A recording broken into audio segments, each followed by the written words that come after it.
నాయకుడు నేను చెప్తాడు, నేను ఏం చేసిన 11:50 దాకా అక్కడ కూర్చున్నా, మనకు డబ్బులు ఇచ్చినాం, కుప్ప తీసి వాళ్ళ వారిచ్చిండు, ఫ్రిడ్జ్ చేసేసిండు.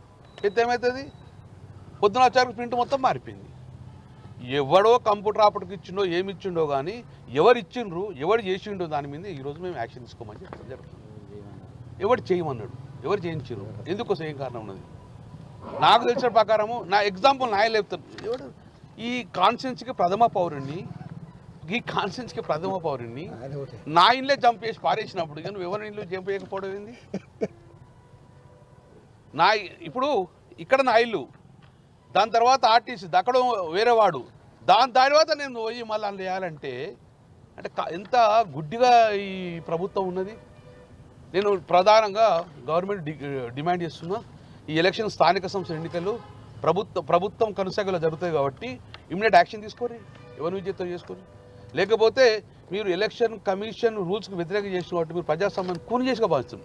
అంటే ఓట్ల ఎన్నికలు గెలవడానికి ఎన్ని దొడ్డి మార్గాలు తిన్నా అంత దొడ్డి మార్గాలు వెతుక్కున్నట్టుగా మేము భావిస్తాం. సో ఇది మీ దృష్టిలో జరిగితే దయచేసి పత్రికా సోదరులు ఇష్యూ నాకు తెలిసి ఈ రాష్ట్రంలో దేశంలో ఇక్కడ జరగదు. ఎప్పుడు కూడా దానికి పరిమితి ఉంటుంది.